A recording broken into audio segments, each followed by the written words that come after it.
وسلم دائما ابدا اما بعد اعوذ باللہ من الشیطان الرجیم بسم اللہ الرحمن الرحیم قل هو اللہ احد۔ محبوب مکرم آپ فرما دیجئے کہ اللہ تعالی ایک ہے، صفات کے اعتبار سے، ذات کے اعتبار سے، فعل کے اعتبار سے، بلکہ ہر اعتبار سے جو بھی آپ سوچ سکتے ہیں، جو بھی شے آپ کے ذہن میں آ سکتی ہے، شرک مختصر سی تعریف لکھ لیجیے آپ کبھی چاہے تو۔ اللہ تعالی جل وعلا کی ذات میں، اللہ تعالی کی صفات میں کسی کو اللہ کے ساتھ شریک کر لینا، کسی کو اللہ کے ساتھ شامل کر لینا، یہ شرک ہے۔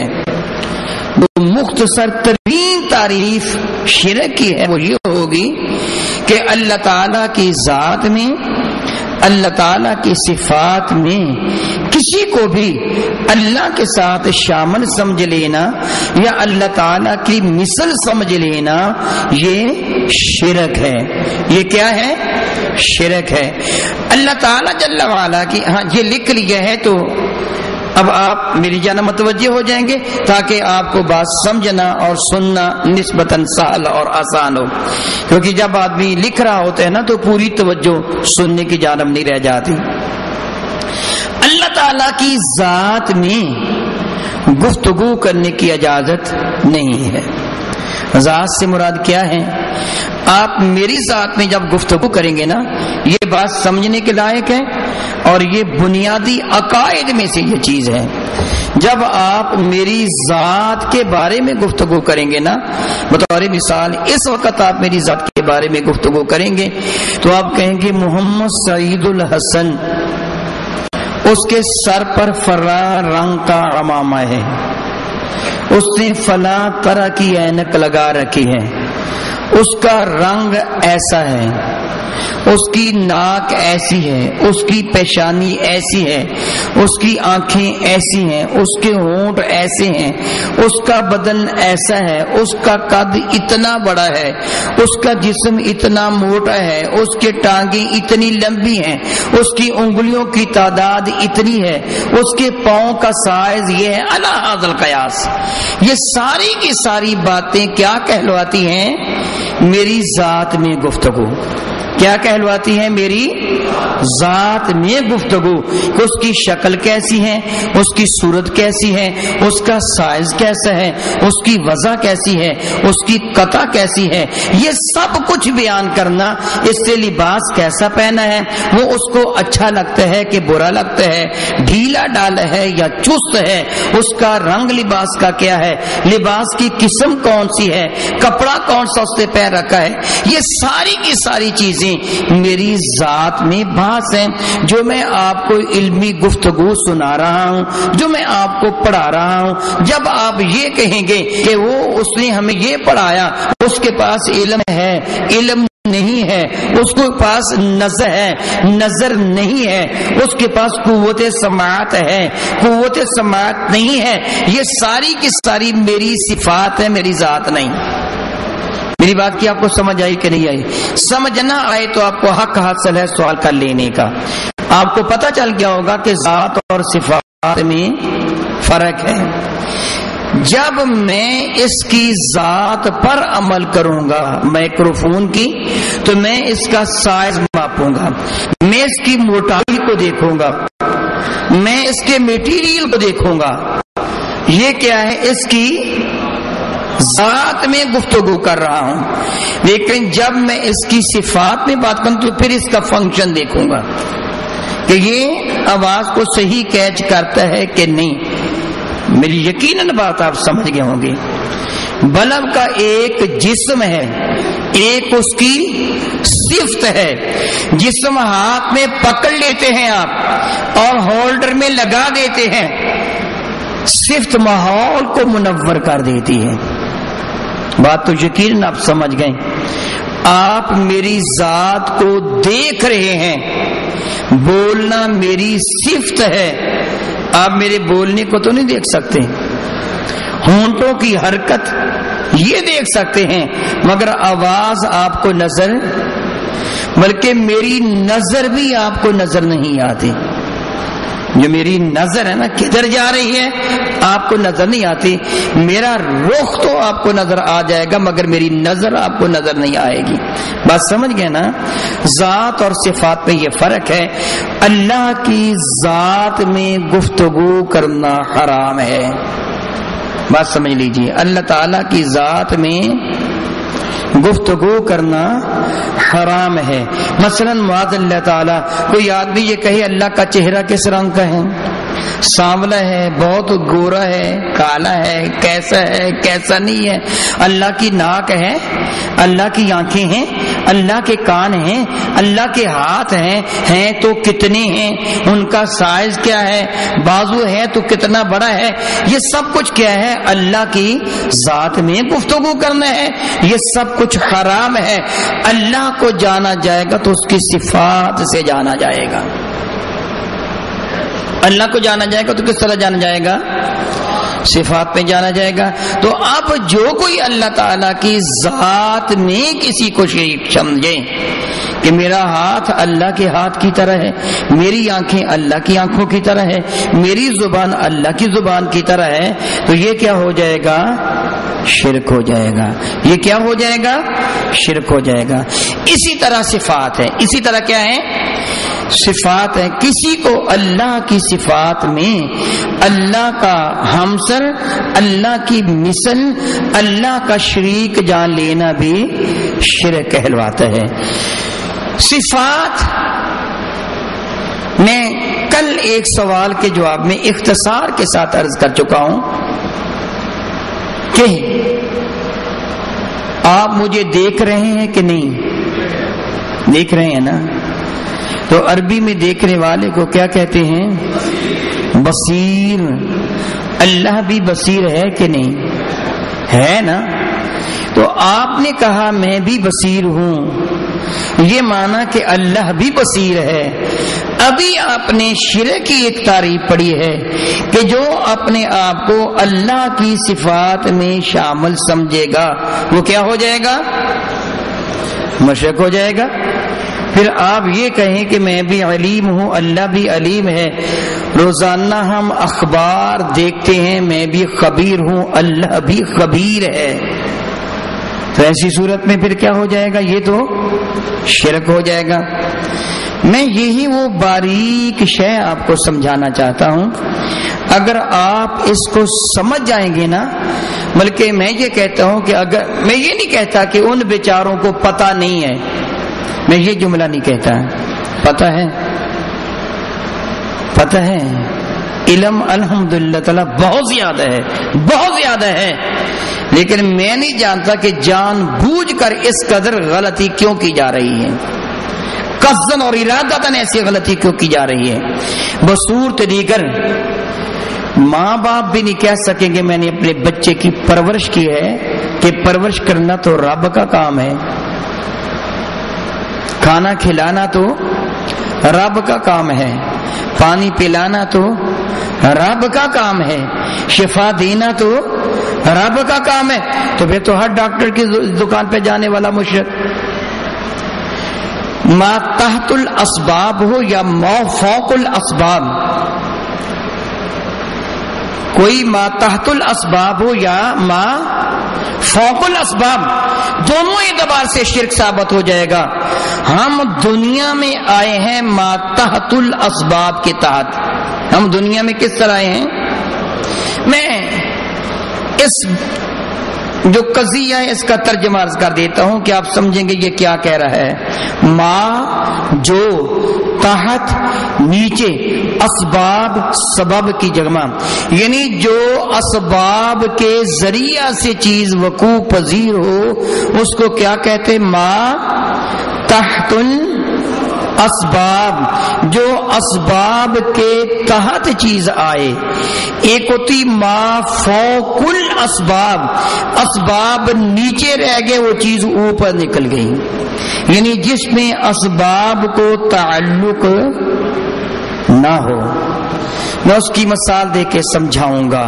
انشاءاللہ تعالی جل وعلا سمجھ آ جائے گی کہ ما فوق الاسباب کسے کہا جاتا ہے، ما تحت الاسباب کسے کہا جاتا ہے، کیونکہ یہ بھی ایک الجھن ہے کہ کہا جاتا ہے کہ اگر ما تحت الاسباب سمجھو گے تو شرک نہیں ہے، ما فوق الاسباب سمجھو گے تو شرک آ جائے گا۔ میرے بھائی بات ما تحت الاسباب کی ہو یا بات ما فوق الاسباب کی ہو، جب اس کو اللہ کی مثل سمجھ لیں گے شرک ہو جائے گا، جب اس کو اللہ کی مثل سمجھ لیں گے شرک ہو جائے گا، وگرنہ بات ما تحت الاسباب کی ہو یا بات ما فوق الاسباب کی ہو، جب اس کو اللہ کی مثل نہ سمجھیں گے شرک نہیں ہوگا۔ میں دلائل پیش کروں گا انشاءاللہ تعالی جل وعلا۔ ما تحت الاسباب، اسباب کے تحت کسی چیز کا وقوع پذیر ہونا۔ ایک لکڑیاں پھاڑنے والا کلہاڑا لے کر کھڑا ہے، لکڑیاں پھاڑنے والا کلہاڑا لے کر کھڑا ہے، اس کے سامنے ایک لکڑی رکھی ہوئی ہے، اس سے دونوں ہاتھوں سے کلہاڑا اٹھایا، پوری قوت کے ساتھ لکڑی پہ دے مارا، کلہاڑے کی ضرب نے لکڑی کو 2 ٹکڑوں میں تقسیم کر دیا۔ یہ لکڑی کا کٹنا ما تحت الاسباب ہے۔ لکڑی کے پھٹنے کا سبب کیا بنا؟ کلہاڑا۔ کیا کلہاڑا خود چلا تھا؟ کلہاڑے کو چلانے کا سبب کون بنا؟ انسان۔ اب انسان نے منہ سے پکڑ کر تو کلہاڑا نہیں چلایا، کلہاڑے کو انسان نہیں چلایا، اس کے کون سے شے وہ سبب بنے، وسیلہ بنے جس نے کلہاڑے کو چلایا؟ اس کے ہاتھ۔ اس کے ہاتھوں کو چلانے کا وسیلہ کون بنا؟ نروز۔ اس کے پٹھے، اس کے پٹھوں کو چلانے کا وسیلہ کیا بنا؟ اس کا دماغ۔ دماغ کو کنٹرول کرنے والا اللہ ہے۔ بات سمجھ آ گئی آپ کو؟ چلایا تھا کلہاڑا، پھاڑ دیا لکڑی کو، اس میں حقیقی قوت کس کی استعمال ہوئی؟ اللہ کی۔ اگر اللہ اس کے دماغ کو مفلوج کر دیتا، رب کائنات ہر ایمان والے کی جان و مال و عزت و آبرو کی حفاظت فرمائے، ہر ایمان والے کو خبیث بیماریوں سے بچا کے رکھے، اللہ نہ کرے کسی کے درمیان کی دماغ کی شریان پھٹ جائے، اللہ نہ کرے، اللہ نہ کرے۔ اللہ تعالی ہر ایمان والے کی عزت و عظمت کو محفوظ رکھے۔ کسی کی معاذ اللہ تعالی شریان پھٹ جائیں، بھائی ایسے نہ کریں، یہ کہہ دیں اب جمع ابھی نہ کریں، وہ خیال دوسری طرف جاتا ہے، بس آپ رکھ دیں۔ آپ ایسے کیا کیجئے گا، جو قاعدے آپ کی خدمت میں پیش کیے جاتے ہیں یہ گھروں کو لے جانے کے لیے سردست نہیں ہیں۔ جب آپ سبق سے فارغ ہوں تو باہر انشاءاللہ تعالیٰ کچھ ٹیبل رکھ دیے جائیں گے، پوری ذمہ داری کے ساتھ قاعدہ اس پر رکھ کے چلے جایا کیجئے گا۔ جب آپ باہر جاتے ہیں نا تو انشاءاللہ تعالیٰ باہر ٹیبل رکھ دیے جائیں گے، آپ یہاں اس ٹیبل پر یا باہر رکھ دیے جائیں گے۔ اب آپ پوری توجہ کے ساتھ میری بات سنیے، یہ باتیں جو میں عرض کر رہا ہوں نا پوری ذمہ داری کے ساتھ غور کے ساتھ سننے کے لائق ہے۔ اب دیکھیے کہ لکڑی کو پھاڑا کلہاڑے نے، لیکن ہم کہہ دیتے ہیں انسان نے پھاڑا، حالانکہ انسان نے نہیں پھاڑا ہوتا۔ لکڑی کو پھاڑا کلہاڑے نے، کلہاڑے کو چلایا انسان نے، انسانوں نے کام لیا ہاتھوں سے، ہاتھوں کو قوت دی پٹھوں نے، پٹھوں کو کنٹرول کیا دماغ نے، اور دماغ کو قوت دی اللہ نے۔ اب جو فاعلی حقیقی کون ٹھہرا؟ شاید کوئی آدمی یہ کہہ دے کہ تو انگلی اوپر اٹھا لیتا ہے اللہ کی جانب، دراصل میرے نبی کی خدمت میں ایک لونڈی حاضر ہوئی تھی، میرے آقا نے پوچھا تھا کہ اللہ ہے، اسے اوپر انگلی اٹھا دی تھی تو حضور نے اس کی تصدیق فرما دی تھی اللہ ہر جگہ ہے، لیکن عزت کا تقاضا ہے کہ اس کو اوپر کی جانب ہی کہا جائے، نیچے کی جانب نہ کہا جائے، یہ اللہ کی عزت کا تقاضا ہے، وگرنہ اللہ ہر جگہ ہے، یہ اس کی رفعت کا تقاضا ہے کہ اس جانب انگلی کر لی جاتی ہے، دراصل احکامات اوپر سے نازل ہوتے ہیں۔ تو میں عرض کر رہا تھا کہ اصل قوت کون سی ہوئی؟ اللہ کی. اللہ نے قوت دی دماغ کو, جو میں کہہ رہا تھا اللہ نہ کرے دماغ کی شریان پھٹ جائے. آپ جانتے ہیں کہ کچھ حصہ مفلوج ہو جاتا ہے, بیکار ہو جاتا ہے. سبب کیا بنتا ہے؟ دماغ اس حصے کے نبض کو کنٹرول نہیں کرتا, اس لیے وہ معطل ہو جاتے ہیں. دماغ کی قوت صحیح ہو تو پھر تعطل نہیں ہوتا. تو دماغ کو قوت دی اللہ نے, دماغ نے کنٹرول کیا پٹھوں کو, پٹھوں نے حرکت دی ہاتھوں کو, ہاتھوں نے پکڑا کلہاڑا, ان کو اٹھایا اور پوری قوت سے دے مارا, لکڑی پر لکڑی چر گئی. یہ سارے کام ہوئے ما تحت الاسباب. کیا ہوئے؟ لیکن ایک آدمی لکڑی کی طرف دیکھے یا اشارہ کرے لکڑی پھٹ جائے, اس کو کہتے ما فوق الاسباب. کیا کہتے ہیں؟ ما فوق الاسباب. ایک قضیہ پیش کیا جاتا ہے, اگر تم امداد کو, اگر تم استغاثے کو ما تحت الاسباب رکھو گے تو یہ شرک نہیں ہوگا. ما فوق الاسباب رکھو گے تو شرک ہو جائے گا.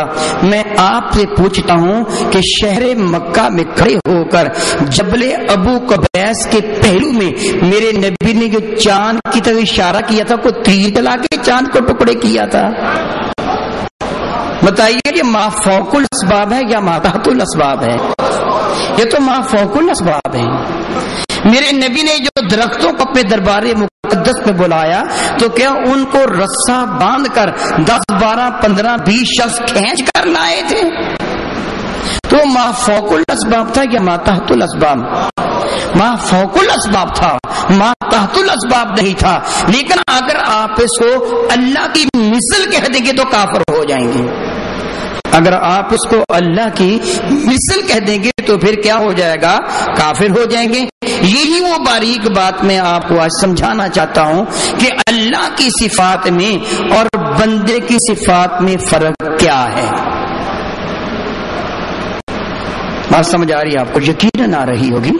میں بہت آسان سے آسان تر انداز میں پیش کرنے کی کوشش کر رہا ہوں کہ بندے کی صفات میں اور اللہ کی صفات میں, خالق کی صفات میں اور مخلوق کی صفات میں وہ کون سی شے ہے جو دونوں کو جدا کر دیتی ہے؟ ورنہ مخلوق اور خالق یہ بھی سمیع اور بصیر,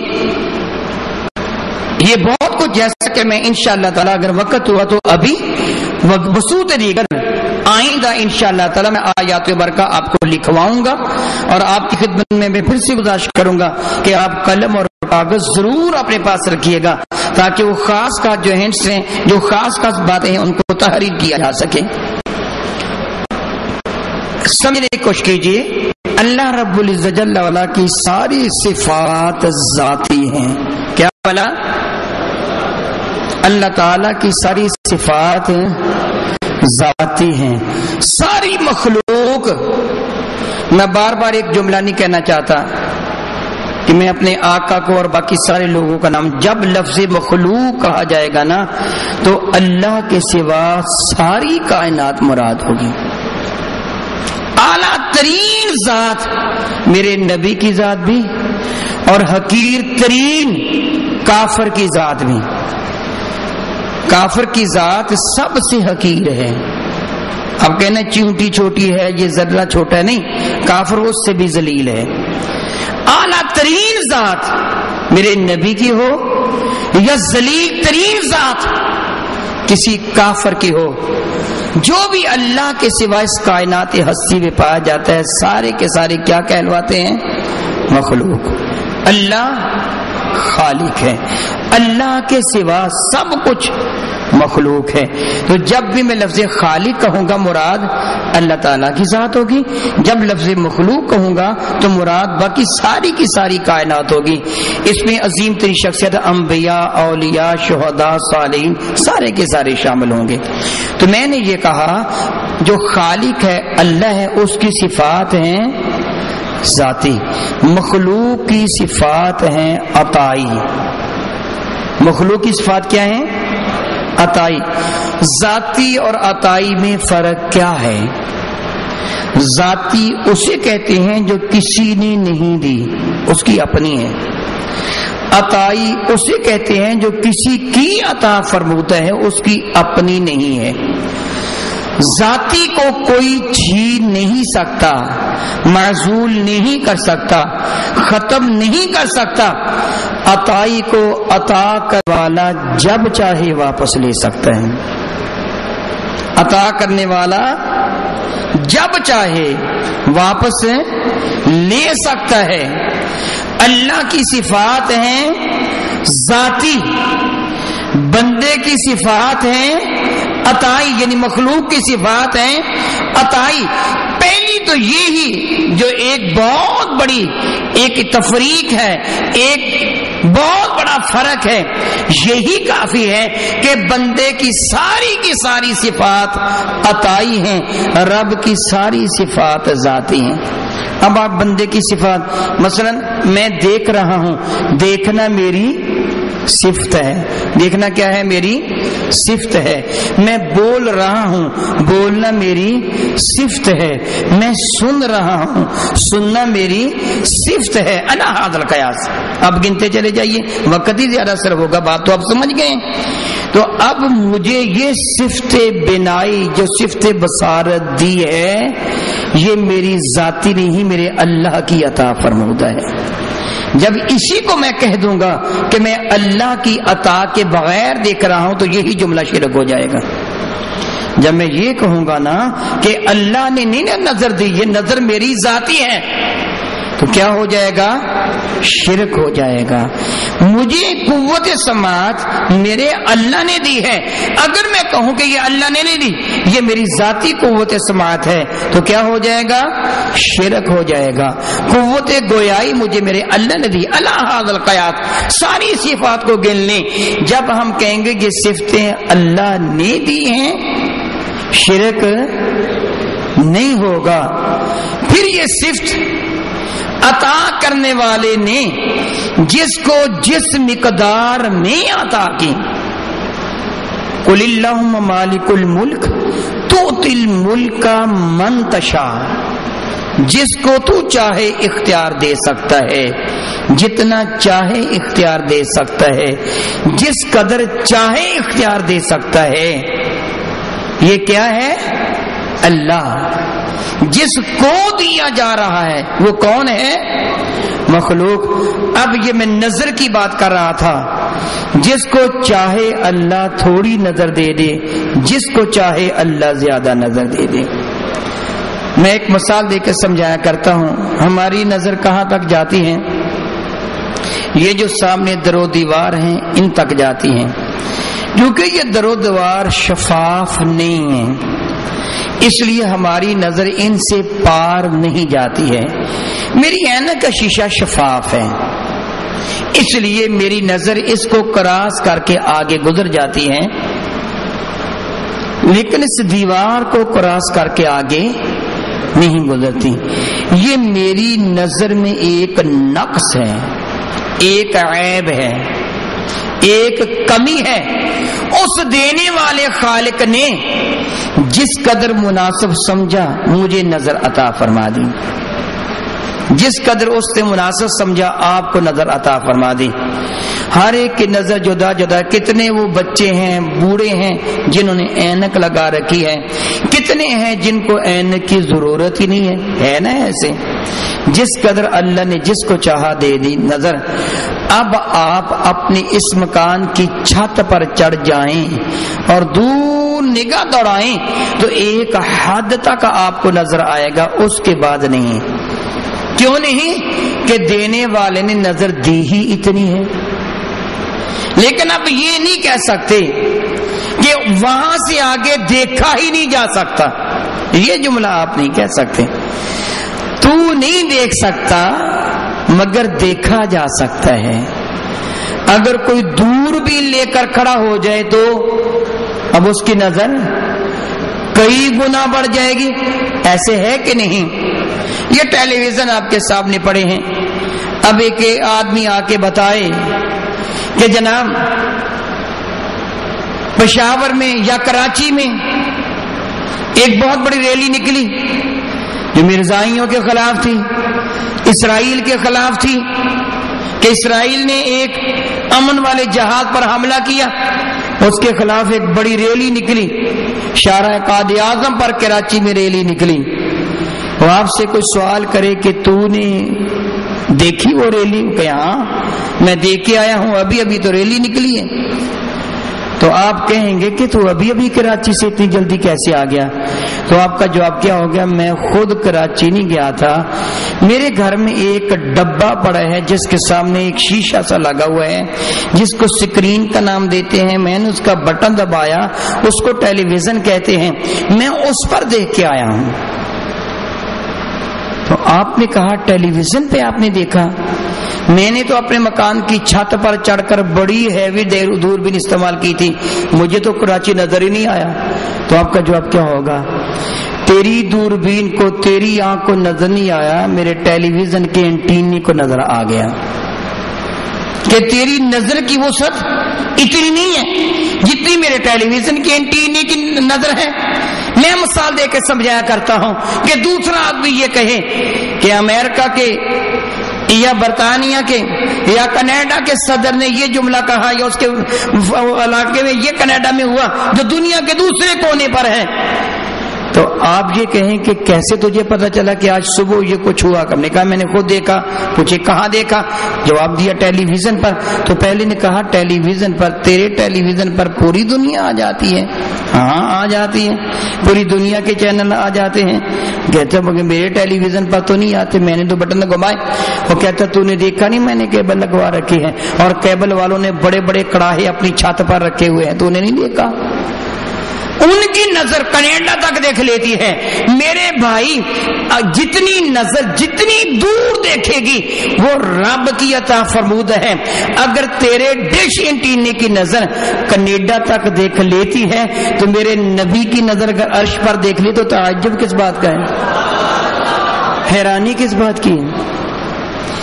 اگر تو یہاں بیٹھا ایک چھوٹا سا آلہ پکڑتا ہے، کام کو لگا لیتا ہے، کہہ دیتا ہے فلاں ملک سے خون آ رہا ہے، میں بار بار کافروں کے ملک کے نام نہیں لینا چاہتا، فلاں ملک سے خون آ رہا ہے جو دنیا کے دوسرے کونے پر ہے، ایک سیکنڈ ضائع کیے بغیر اس کی آواز تیرے کان تک پہنچ رہی ہے۔ تیری اپنی قوت سماعت اتنی نہیں تھی، مگر اس آلہ نے اتنی دور سے سن لیا۔ اگر ایک کافر کا بنایا ہوا آلہ دنیا کے ایک کونے کی بات کو دوسرے کونے میں سن لیتا ہے تو جن کانوں مصطفیٰ کے کانوں کو رب نے بنایا۔ ما تحت الاسباب سمجھے یا ما فوق الاسباب سمجھے، جب تم یہ سمجھو گے کہ دینے والے نے قوت دی ہے، اب آپ کہیں میرے کان نہیں سن سکتے، انسان ہوں، اشرف المخلوقات ہوں، تو یہ لوہے کا، یہ مسالے کا، یہ پلاسٹک کا آلہ کیسے سن سکتا ہے؟ یہ تو شرک ہو گیا۔ تو نے کہا کہ ٹیلی فون نے دور کی آواز کو سن لیا، دور سے سننا، دور والے کو پکارنا تو شرک ہے۔ پھر تو صبح شام ہم شرک کرتے ہیں، کان کو ٹیلی فون لگا کے دور والے کو پکار رہے ہوتے ہیں، سمجھتے ہیں وہ دور والا میری آواز سن بھی رہا ہے۔ میرے بھائی شرک اس کو نہیں کہا جاتا۔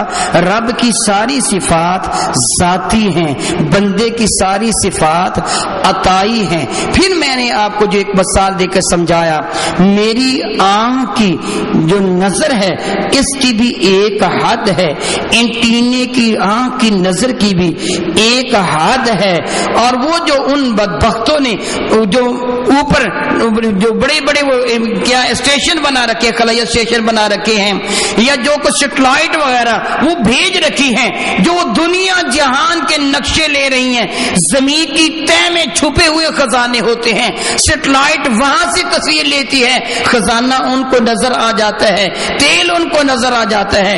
یہ سب محدود ہیں، خالق کی کوئی صفت محدود نہیں ہے۔ یہ سب کیا ایک حد کے اندر ہیں۔ اور سیٹلائٹ کے ذریعے سے کیا کچھ دیکھ لیتے ہیں، آپ کے پاکستان کے کونے کونے کو چھان مار لے سکتے ہیں اور وہ بتا دیں گے فلاں جگہ تیل ہے، فلاں جگہ کوئلہ ہے، فلاں جگہ فلاں معدنی شے ہے، فلاں جگہ فلاں معدنی شے ہے۔ وہ اتنے ہزاروں کلومیٹر کے فاصلے سے زمین کی تہ کو دیکھ لیتے ہیں۔ اس میں کوئی کسی قسم کا نہیں کہا جاتا یہ تو رب کی صفت ہے پوشیدہ چیزوں کو جاننے کا۔ دراصل رب کی صفت ہے ظاہر کو بھی جانتا، عالم الغیب والشہادہ، حقیقت میں ظاہر کو بھی وہ جانتا ہے، پوشیدہ کو بھی وہ جانتا ہے۔ جب تک وہ نہ بتائے کوئی نہیں جانتا۔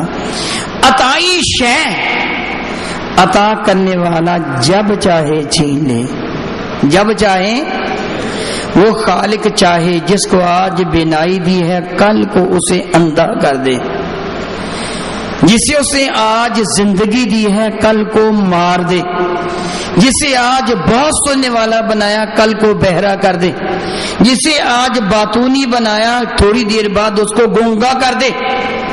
یہ عطا کرنے والے کی مرضی ہے، جس کو جتنا چاہے عطا کرے، جس کو جتنا چاہے عطا کرے، تھوڑا دے یا زیادہ دے، یہ دینے والے کی مرضی ہے۔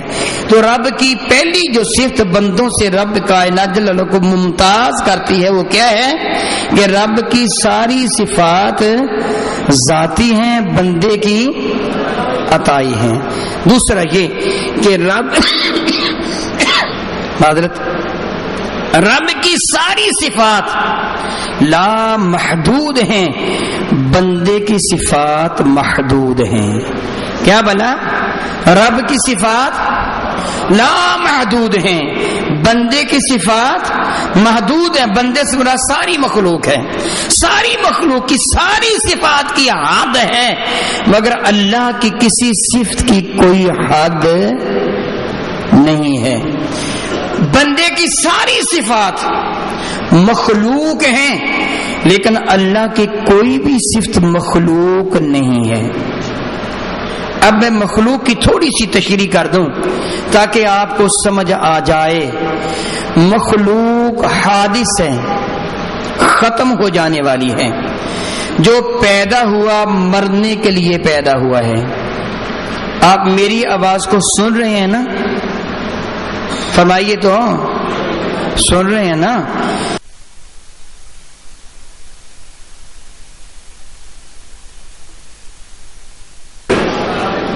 الحمدللہ رب العالمین۔ کسی بھی دن آپ کو صحیح سمجھنا ہے تو آپ ضرور بتائیے گا، آپ پڑھنے کے لیے آتے ہیں، وقت ضائع کرنے کے لیے نہیں۔ میری یہ آواز آپ کو سن رہی ہے نا، یہ میری ذات ہے کہ میری صفت ہے؟ میری صفت ہے نا۔ یہ مخلوق ہے، اللہ نے اس کو پیدا کیا، اس لیے ہر آدمی کی آواز جدا جدا ہوتی، پہچانی جاتی ہے۔ یہ حادث ہے، یہ ختم ہو جائے گی، مر جائے گی میری آواز، میں بھی مر جاؤں گا، میری آواز بھی مر جائے گی، میری آنکھیں بھی مر جائیں گی، میری نظر بھی مر جائے گی، میں بھی مر جاؤں گا، قوت سماعت بھی مر جائے گی، مخلوق ہلاک ہو جائے گی۔ خالق کی کوئی صفت مخلوق نہیں ہے، ہمیشہ سے ہے، ہمیشہ کے لیے ہے۔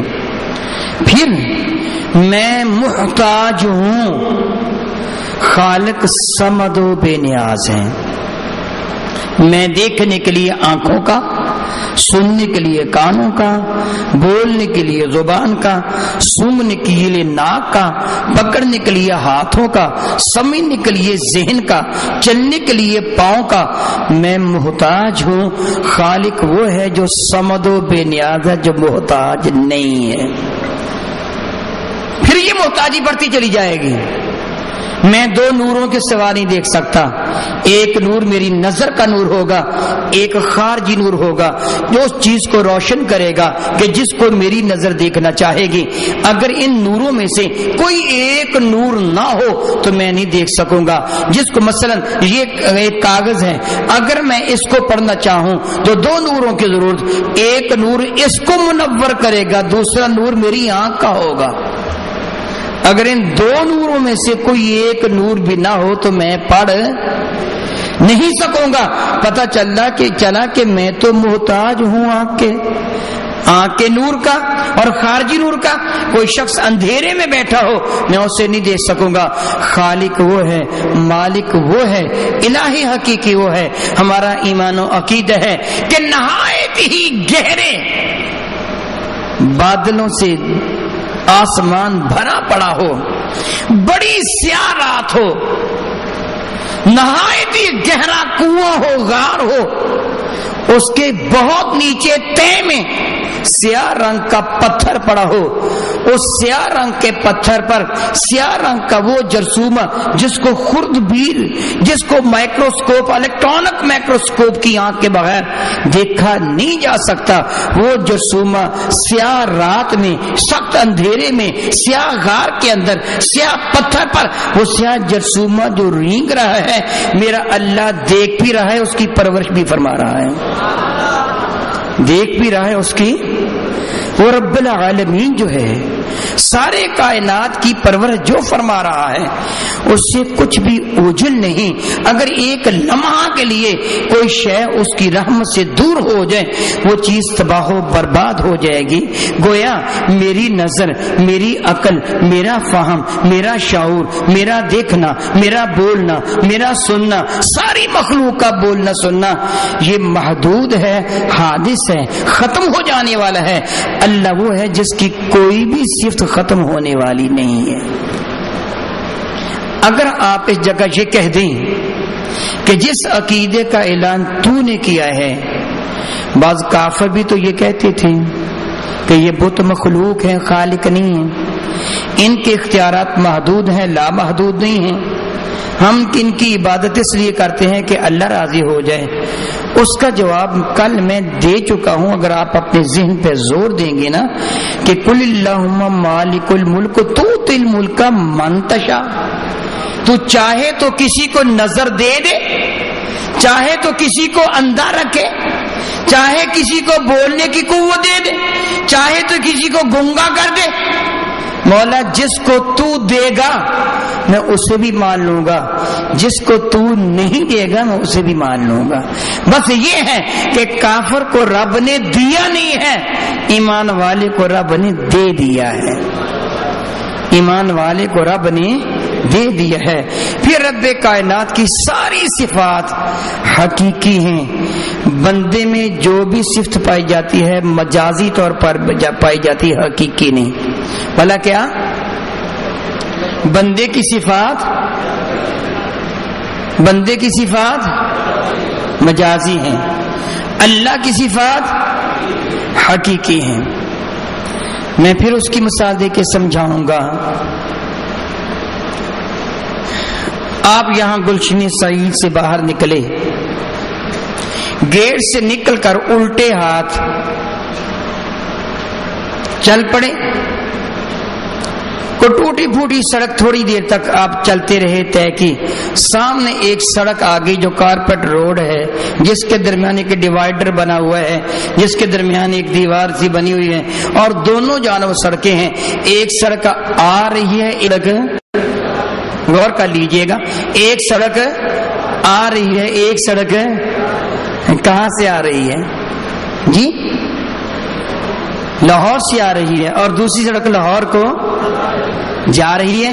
آپ وہاں کھڑے ہو گئے, آپ سے کسی نے پوچھا, ڈیوائیڈر پر وہ کھڑا تھا جو درمیان میں دونوں سڑکوں کو جدا جدا کرنے والا, ایک وہ گرین بیلٹ بنا, گرین تو نہیں ہے, وہ بیلٹ تو کسی اور ہی رنگ کا ہے. تو بہرحال وہ جو بیلٹ بنا ہوا اس پر وہ کھڑا ہو گیا. اس سے پوچھا یہ سڑک کدھر جا رہی ہے؟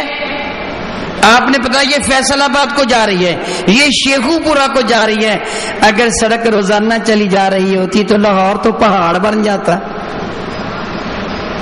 سارے پتھر لاہور پہنچ جاتے. رات آپ چھوڑ کے تو وہ سڑک ہی نہیں. کہ پوچھا سڑک کدھر گئی؟ کہا میں نے کل بتایا تھا یہ لاہور جا رہی ہے. اور سڑک تو لاہور نہیں جایا کرتی. ایک گاڑی آ گئی, پوچھا یہ کدھر جا رہی ہے؟ آپ نے کہا یہ لاہور جا رہی ہے. کہا عجب بات ہے, سڑک بھی لاہور جا رہی ہے, گاڑی بھی لاہور جا رہی ہے. ایک من چلا, وہ ڈیوائیڈر پہ بیٹھا, کھمبے کو تھام لیا, وہ پول لگے, کھمبے کو تھام کے بیٹھ گیا. کسی نے پوچھا بھلے مانس یہاں کو پہنچ بیٹھا, کہنے لگا لاہور جا رہا ہوں. کہا کیوں؟ کہ وہ لاری لاہور جا رہی تھی، ایک اس میں بیٹھ گیا، یہ سڑک لاہور جا میں اس پر بیٹھ گیا، اس کو کیا کہا جائے گا؟ اور بے وقوف، یہ مجازن لاہور جا رہی ہے، وہ حقیقتاً لاہور جا رہی تھی۔ بات کو سمجھ آئی؟ وہ سچ مچ لاہور کو جا رہی تھی، اس کو مجازی طور پر اس پر چلنے والا لاہور چلا جائے گا۔ کہتے ہیں نا نہر چل رہی ہے، بطور سارا کہتے ہیں نہر چل جاتی تو سارے پنجاب کی نہریں چلی جاتی، لیکن نہر نہیں چلتی، پانی چل رہا ہوتا ہے، بطور استعارہ بعض اوقات کہا جاتا ہے۔ میں اب دوبارہ وہی بات عرض کروں کہ اللہ کی ساری صفات کیا ہیں؟ حقیقی، اور مخلوق کی صفات کیا ہیں؟ سمجھنے کی کوشش کیجیے۔ میں نے کہا تھا میں کچھ حوالہ جات بھی عرض کروں گا، سمجھ فرما لیجیے۔ حقیقت کیا ہے؟ اللہ کے عالم جل وعلا ارشاد فرماتے ہیں، یہ سورہ آل عمران ہے، اس کی آیہ بارکہ نمبر 6 ہے۔ آل عمران ہے، آیہ بارکہ نمبر 6 ہے، لکھنا ہو تو بے شک لکھ لیں۔ اللہ کے عالم فرماتا ہے، هو الذی یصورکم فی الارحام کیف یشاء، هو الذی، وہی ذات بابرکات ہے کہ یصورکم فی الارحام، جو شکلیں بناتا ہے ماں کے رحم میں، کیف یشاء، جس طرح وہ چاہتا ہے۔ لا الہ الا ہوا، یاد رکھو اس اللہ کے سوا کوئی بھی معبود نہیں۔ وہ العزیز الحکیم، وہ اللہ غالب حکمت والا ہے۔ ماں کے رحم میں شکلیں کون بناتا ہے؟ اللہ۔ حقیقت میں شکلیں کون بناتا ہے؟ اللہ۔ اب مجازی طور پر سنیے، اور رب نہ حقیقی طور پر ہی پہلے دوسرا سن لیجئے۔ قرآن پاک میں ایک جگہ نہیں، بہت جگہ رب کائنات جل وعلا کے لیے صفت کا ذکر کیا گیا، مثلا سورۃ الحشر کی 24 نمبر آیہ بارکہ میں، اور رب کائنات کے ارشاد شان هو اللہ الخالق الباری المصور له الاسماء الحسنى، اللہ وہ خالق بھی ہے، وہ باری بھی ہے، وہ مصور بھی ہے، سارے اعلیٰ ترین نام اس اللہ ہی کے ہیں۔ اللہ مصور ہے۔ مصور کا کیا معنی ہوتا ہے؟ بلند آواز سے کہیے، مصور کا کیا معنی ہوتا ہے؟ یہ کون ہے؟ مصور کون ہے؟ ایک یہ شخص میرے سامنے بیٹھا کچھ کر رہا ہے، کھڑا کچھ کر رہا ہے، وہ کیمرہ گھما رہا ہے دائیں بائیں، یہ کیا بنا رہا ہے؟ جی یہ بھی تصویریں بنا رہا ہے۔ تصویر بنانے والے کو کیا کہتے ہیں؟ جی تو مصور کون ہے؟ تو کیا آپ نے اس کو اللہ کہہ دیا؟ اللہ رب العزت حقیقی طور پر مصور کہلواتا ہے، اس کو مجازی طور پر تو کہا جائے گا حقیقی مصور اللہ کی ذات ہی ہے۔ حقیقت اور مجاز کو آپ سمجھ رہے ہیں؟ اب آپ کسی کو مصور کہہ دیں گے، تصویریں بنانے والا ہے، دوسرا شخص ساتھ میں فتویٰ پکڑ کے کھڑا ہو جائے کہ میں تیری پیشانی پہ لگاؤں گا، تو انہیں اس کو مصور کہہ دیا۔ مصور تو اللہ کی ذات ہے، حقیقی مصور اللہ ہی ہے۔ اور اللہ کے نبی نے ایک چیز بتائی، اس کو امام ترمذی رحمہ اللہ تعالی علیہ نے نقل فرمایا، رسول مرشد رحمۃ جامع ترمذی ابواب القدر میں ہے، باب ما جاء ان الاعمال بالخواتیم، کہ عمل جو اختتام پہ بندہ کرتا ہے حقیقت میں وہی جانے جاتے ہیں۔ پہلی ساری زندگی بعد اوقات ایمان والا ہوتا ہے، مرنے سے پہلے بے ایمان ہو جاتے ہیں، پہلے کا ایمان برباد ہو گیا۔ پوری زندگی کا کافر مرنے سے پہلے کلمہ طیبہ پڑھ لیتا ہے، بیڑا پار ہو جاتا ہے۔ یہ وہ باب ہے امام ترمذی نے جس باب میں اس کو نقل کیا۔ راوی حضرت سیدنا عبداللہ بن مسعود ہیں، قال حدثنا رسول اللہ صلی اللہ علیہ وسلم والصادق المصدوق، فرماتے ہیں میرے اس نبی نے بتایا جو سچے ہیں، صادق ہیں، مصدوق ہیں، کہ جو خود بھی سچے ہیں اور جن کی بطور سچا تصدیق بھی کی گئی ہے۔ سبحان اللہ سبحان اللہ۔ میرے نبی کا سب سے بڑا مصدق کون ہے بھلا؟ آپ جانتے ہیں کون ہے؟ اللہ۔ میرے نبی کی سچائی کی سب سے بڑا گواہی دینے والا اللہ ہے۔ تو جس کو اللہ سچا فرما دے، کائنات میں کون ہے جو اس کو جھوٹا کہے گا؟ وہ کہتے اس نبی نے بتایا کہ جس کی سچائی کی گواہی خالق کائنات نے دی. کیا بتایا اس نبی نے؟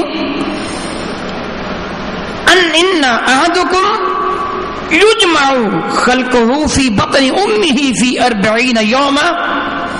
فرمایا کہ کوئی بھی ایسا نہیں کہ ہر ایک تمہارا جو اپنی ماں کے پیٹ میں 40 دن تک ایک مخصوص حالت میں رہتا ہے. ارشاد شرف میں ثم یکون علقہ، پھر وہ لٹکنے والی شے بن جاتا ہے. ارشاد فرمایا مثل ذالک، اس کی طرح ثم یکون مضغہ، پھر وہ ایک بوٹی کی شکل کا لوتھڑا بن جاتا ہے. مثل ذالک، یہ اس کی طرح ثم یرسل اللہ الیہ الملک، پھر اللہ اس کی جانب فرشتہ بھیجتا ہے. فینفخ فیہ الروح، فرشتہ اس میں روح پھونک دیتا ہے. میرے آقا نے ارشاد فرمایا اللہ نے مادے رحم پر فرشتے کی ڈیوٹی لگائی. وہ فرشتہ اس بچے کی بناوٹ بناتا ہے. اللہ سے پوچھتا ہے مولا میں اس کو مذکر بناؤں کہ مؤنث بناؤں؟ اے اللہ اس کو ثابت الاعضاء بناؤں کہ ناقص الاعضاء بناؤں؟ اس کے اعضاء پورے ہوں کہ کم ہوں؟ اس کو کیسا بناؤں کیسا بناؤں؟ میرے نبی نے فرمایا کہ لوح محفوظ سے وہ دوسرا فرشتہ جو کاتب تقدیر ہے اس کا مقدر بھی لکھ لاتے اس کی گردن میں لٹکا دیتا ہے. اب مصور اللہ بھی ہے، مصور بندہ بھی ہے، مصور فرشتہ بھی ہے. ان میں فرق کیا ہے؟ اللہ کی صفات حقیقی ہیں، بندے کی صفات مجازی ہیں. مزید سماعت فرما لیجئے گا. دوسری آیا برکہ نقل فرمائیے گا. جی بہت اچھا کیا. جناب پروفیسر صاحب نے سوال کیا کہ مجاز کا لفظی معنی کیا ہوتا ہے. الحمدللہ تعالیٰ سمجھنا، چونکہ پروفیسر صاحب ہے نا سمجھتے ہیں نا کہ سمجھانے کے لیے سوال بھی کرنا چاہیے. مجاز سے مراد اس کو یہ کہنا جائز ہے کہ نہیں ہے، اس کے لیے یہ جملہ کہنا جائز ہے. لفظ الہ ہے نا، کیا بلا الہ اللہ، یہ کسی کے لیے کہنا جائز نہیں ہے. گویا اللہ مجازی نہیں ہو سکتا. بات سمجھنے کی کوشش کیجیے. اللہ مجازی کہ کسی کو اللہ کہنا جائز نہیں، مصور کہنا جائز ہے. تو جو کہنا جائز اس کو مجازن کہا جاتا ہے، کہنا جائز نہ ہو تو اس کو جائے مجازن بھی جائز نہیں ہے، مجازن بھی درست نہیں ہے. بات سمجھ گئے آپ جی؟ تو سنیے حقیقت کیا ہے. سورۃ الاحزاب ہے 55 نمبر آیت برکہ. اور رب کریم اشارت ہے ان اللہ علی کل شیء شہیدا، اللہ تعالی ہر شے پر گواہ اور نگہبان ہے. شہید ہونا کس کی صفت ہے؟ شہید کون ہے؟ وکفا باللہ شہید ہے. شہیدہ قرآن کریم میں ایک جگہ نہیں بڑی جگہ متعدد جگہ آیا ہے. لفظ شہید اللہ تعالی کے لیے متعدد جگہ آیا ہے. تو شہید ہونا کس کی صفت ہے جی؟ جو کہتے میرا بیٹا شہید ہو گیا، یا اللہ کو ان معنوں میں اگر تو سمجھے گا شہید جس معنی میں تو نے اپنے بیٹے یا بھائی کو شہید سمجھا، مسلمان رہ جائے گا، کافر ہو جائے گا نا. اس پر لفظ شہید مجازن کہا گیا ہے، حقیقتاً نہیں.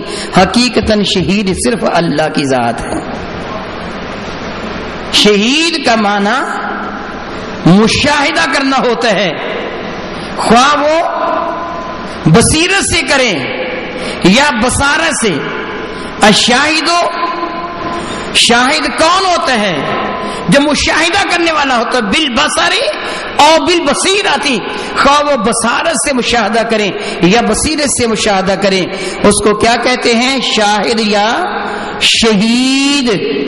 یہ بصارت اور بصیرت کا مسئلہ بھی میں حل کر دوں کہ یہ کیا ہوتا ہے، آپ نے تو سوال نہیں کیا، چلو میں عرض کر دیتا ہوں۔ ایک ہوتا ہے بالبصری، ایک ہوتا ہے بالبصیرہ، ایک ہوتا ہے ظاہر دیکھنا آنکھ سے، ایک ہوتا ہے عقل، فہم، شعور، بصیرت، دانائی، اس کے ساتھ دیکھنا۔ دونوں کو دیکھنے میں فرق ہے۔ میں یہ کہوں میکروفون میں آواز آ رہی تھی، یا خدا نخواستہ آواز آنا بند ہو جائے، میں کسی کاریگر کو کہوں ذرا میکروفون کو دیکھو تو صحیح، دیکھ میں بھی رہا تھا، آپ بھی دیکھ رہے تھے، مگر میں نے اسے کہا کہ تو بھی دیکھ۔ میرے دیکھنے میں اور اس کے دیکھنے میں فرق ہے کہ نہیں؟ میں بصارت سے دیکھوں گا، وہ بصیرت سے دیکھے گا۔ اس طرح میں مثال دے کے سمجھایا کہ تو اپنی مثال دیا کرتا ہوں۔ ایک طبیب ہوں، ایک آدمی میری طرف بازو کر کے شادی ذرا مجھے دیکھیں، تو میں نے کون سا پہلوانی کا دعویٰ کر رکھا ہے میرے ساتھ بینی پکڑ لے؟ وہ کہتا دیکھیں ذرا مجھے، تو کیا میں اس کی مسل دیکھنا چاہتا ہوں؟ وہ کیا کہتا ہے؟ مجھے دھمکی دے رہا ہے کہ آگے مکہ کر دیکھیں مجھے، میں کو اس کے ساتھ دشمنی کرتا ہوں، وہ مجھے کیا کہہ رہا دیکھیں مجھے؟ دراصل وہ کہتا ہے کہ شاہ جی اپنی انگلیوں کو میری دھڑکتی ہوئی نبض پر رکھ کے دیکھے میرے اندر کیا ہے۔ یہ کیا ہے؟ بصیرت سے دیکھنا۔ کوئی بصارت سے دیکھے یا بصیرت سے دیکھے وہ شاہد و شہید کہلواتا ہے۔ حقیقت میں یہ رب کی صفت ہے، مگر مجازن اللہ تعالی نے تمہیں بھی شہید کہا۔ وَجَعَلْنَكُمْ أُمَّةً وَسَطًا لِتَكُونُوا شُهَدَاءَ عَلَى النَّاسِ۔ رب فرماتا میں نے تم سب کو شہداء بنا دیا۔ کیا بلا؟ کیا بلا؟ سب کو شہداء کس کی جمع ہے؟ شہدائے بدر، شہدائے احد، شہدائے کربلا کہتے ہیں نا۔ شہداء کا معنی کس کی جمع ہے؟ شہید کی۔ تو کل کو آپ اپنے نام کے ساتھ لیں گے اللہ کی قسم میں شہید ہوں۔ کوئی آپ سے پوچھ لے جناب آپ تو چلتے پھرتے شہید کب ہو گئے؟ دیکھو اللہ فرماتا ہے تم تو شہید ہو، میں نے تم کو شہداء بنا دیا، نبی کا امتی ہوں اس لیے شہید ہو۔ تو اصطلاحاً شہید کسے کہا جاتا ہے؟ جو کافر سے مقابلہ کرتا ہوا ایک مرتبہ پا جاتا ہے۔ رب کریم فرماتا وَيَكُونَ الرَّسُولُ عَلَيْكُمْ شَهِيدًا، میں نے رسول کو بھی تم پر شہید بنا دیا۔ اب دیکھیے اللہ بھی شہید، بندہ بھی شہید، رسول بھی شہید، یہ سب کہاں سے ثابت ہے؟ قرآن کریم سے ثابت ہے نا۔ اور یہ آیہ برکہ سورہ بقرہ کی 143 نمبر آیہ برکہ ہے۔ تو یہ سارے شہید شہداء میں شامل۔ تو کیا یہ جو صفت رب کی شہید ہونا ہے ہم نے بندے میں مان لی؟ ہم اس کو کیا کہیں گے؟ رب حقیقی طور پر شہید ہے، یہ مجازی طور پر شہید ہے۔ جو میدان میں کافروں سے لڑتا ہوا ایک مخصوص مقام پر فائز ہو جاتا ہے، قتل ہو جاتا ہے، اس کو اصطلاح شرعی میں شہید کہا جاتا ہے۔ بات سمجھ گئے نا؟ ہیں سارے کے سارے شہید ہی، لیکن جب اس کی نسبت اللہ تعالیٰ کی طرف کریں گے اور معنی میں کی طرف کریں گے، میدان جنگ میں قتل ہو جانے کی طرف والے کی طرف کریں گے اور معنی میں کریں گے، نبی کی جانب کریں گے اور معنی میں کریں گے، اپنی جانب کریں گے اور معنی میں کریں گے۔ تو اب کوئی یہ کہہ دے کہ تو نے اپنے آپ کو شہید کہہ دیا، شہید تو اللہ ہے، تو کفر نہیں ہوگا۔ تیسری آیت لکھ لیجیے، یہ تیسری آیت نہیں بلکہ یہ تو تیسرے دیا دو آیتیں سنا رہا ہوں نا، ایک حقیقت اور ایک مجاز۔ حقیقت کیا ہے؟ اور ربی کائنات جل وعلا فرماتا ہے ان اللہ بالناس لرؤوف الرحیم۔ قرآن کریم میں متعدد جگہ ہے، مگر میں نے سورہ بقرہ 143 آیہ مبارکہ سے یہ جملہ نقل کیا کہ بے شک اللہ تعالیٰ انسانوں پر رؤوف بھی ہے اور رحیم بھی ہے۔ مجازن یہ حقیقی طور پر رؤوف و رحیم ہے، مجازن رب کائنات میرے نبی صلی اللہ علیہ وسلم سے مخاطب ہوتا فرماتے ہیں اے انسانوں تم جان لو میرے نبی کی صفت کیا ہے۔ حضور کے توسط سے ہم سے مخاطب، پہلا خطاب جبریل سے ہے، اور پھر یہ بھی مجازن میں بات عرض کر دوں قرآن لفظی معنی اپنے شاہ صاحب سے بھی سنا تھا، کیا معنی بنا؟ پڑھا ہوا۔ قرآن کیا؟ جس کی قراءت کی گئی ہے، جس کو پڑھا ہوا ہے۔ میں نے یہ جملہ کہا لقد جاءکم رسول من انفسکم، میں کہوں یہ اللہ فرماتا ہے، یہ کہنا جائز ہے کہ گناہ؟ بتائیے۔ جائز ہی نہیں، ضروری بھی ہے۔ یہ میرا فرمان نہیں ہے، میرے ابا کا نہیں ہے، یہ اللہ ہی کا فرمان ہے۔ لقد جاءکم رسول من انفسکم، یہ اللہ کا فرمان ہے، مگر ہمیں تو نبی نے فرمایا ہے، ہمیں تو اللہ نے تو نہیں فرمایا۔ حقیقتاً فرمان رب کا ہے، ہمیں پہنچا نبی کے صدقہ سے۔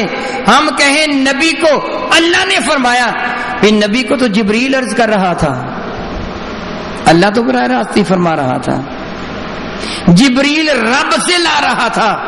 حقیقتاً کلام رب کا ہے، درمیان میں واسطہ جبریل ہے، ہمیں پہنچانے والے مصطفیٰ کریم ہیں۔ تو میں عرض کر رہا تھا، رب کائنات فرماتے ہیں حقیقتاً کیا ہے؟ ان اللہ بالناس لرؤوف رحیم، اللہ انسانوں پر رؤوف بھی ہے، رحیم بھی ہے۔ اور مجازن کیا ہے؟ اللہ فرماتا لقد جاءکم رسول من انفسکم، اے انسانوں تمہارے پاس رسول تشریف لائے تمہیں میں سے، عزیز علیہ ما عنتم، جن پر تمہارا مشقت میں پڑنا گراں گزرتا ہے، حریص علیکم، تمہاری بھلائی کے بہت زیادہ چاہنے والے ہیں، بالمؤمنین رؤوف الرحیم، ایمان والوں کے لیے رؤوف بھی ہیں، رحیم بھی ہیں۔ اب رؤوف الرحیم ہونا کس کی صفت ہے؟ اللہ کی۔ تو یہاں مجازن کس کی صفت بیان کی گئی؟ ہمارے نبی کی۔ پتہ چلا کہ اللہ کی صفات حقیقی طور پر ہیں، بندے کی صفات خواہ وہ ہمارے آقا ہی کیوں نہ ہوں، یہ مجازی طور پر ہیں۔ یہ تو میں نے چند ایک آیات برکہ آپ کو یوں لکھوائی ہیں، انشاءاللہ تعالی جل وعلا زیادہ آیات برکہ میں اس طرح تشریح تو نہیں کروں گا، البتہ آپ کو لکھوا دوں گا۔ اب وقت چونکہ بالکل اختتام کے قریب ہے، انشاءاللہ تعالی کچھ آیات برکہ یہ میں نے لکھ کے لایا ہوں، وہ آیات برکہ انشاءاللہ تعالی جل وعلا میں آپ کو لکھوا دوں گا۔ سب آیات برکہ کی تشریح کروں گا تو یہ 40 دن اسی میں بیت جائیں گے بحمد اللہ تعالیٰ۔ بہت ساری آیات بارکہ ہیں اللہ تعالیٰ جل وعلا کے احسان و کرم سے۔ تو یہ حقیقت اور مجاز کو جب تک ہم جدا جدا نہیں کریں گے، شرک کی صحیح تعریف نہیں کر سکتے۔ بصوت دیگر معاذ اللہ تعالیٰ سو معاذ اللہ تعالیٰ، مسلمان تو چند ایک ہی نظر آئیں گے، شاید وہ بھی نظر نہ آئیں، باقی سارے مشرک ہی بن جائیں گے میرے بھائی۔ نہیں، ہمیں اللہ تعالیٰ کی صفات کے لیے جو جاننا ہوگا اختصار کے ساتھ وہ کیا ہے؟ اللہ کی صفات ذاتی ہیں، مخلوق کی عطائی ہیں، اللہ کی ابدی ہیں، سرمدی ہیں۔ مخلوق کی صفات وہ مخلوق ہیں، اللہ کی صفات وہ مخلوق میں تشریح پہلے کر چکا، دوبارہ کرنے کی ضرورت نہیں ہے۔ اللہ تعالیٰ کی صفات ہمیشہ سے ہمیشہ کے لیے، مخلوق کی صفات حادث ہیں، اللہ کی صفات لامحدود ہیں، بندے کی صفات محدود ہیں، اور رب کائنات کی صفات حقیقی ہیں، بندے کی مجازی ہیں۔ یہ میں نے اختصار کے ساتھ ساری گفتگو کا خلاصہ آخر میں عرض کیا ہے، اور میں نے اس کی تشریح پہلے کر دی۔ میری اس گفتگو پر آپ حضرات کو اگر کوئی اشکال نظر آئے، اشکال مشکل سے ہے، کوئی الجھن محسوس ہو، سمجھ نہ آئے، تو آپ اپنے ذہن پر زور اب دیجئے گا، پھر اس کو کاغذ پر تحریر کیجئے گا، اور آئندہ جو پڑھائی کا دن ہفتے کا دن ہے آپ اسے پہنچا دیجئے گا۔ انشاءاللہ تعالی جل وعلا میں آپ کے سوالات کے جوابات جب بھی رب کریم نے چاہا میں ضرور عرض کروں گا۔ اللہ تعالی ہم سب کا حامی و ناصر ہو، اور ہمیں صحیح طریقے سے اس تعلیم دین متین کے پروگرام کو سمجھنے، جاننے، پڑھنے کی توفیق و ہمت عطا فرمائے۔ اللہ تعالی ہماری رہنمائی فرمائے، ہمیں رب کائنات جل غلطی سے محفوظ و معمور رکھے، آمین۔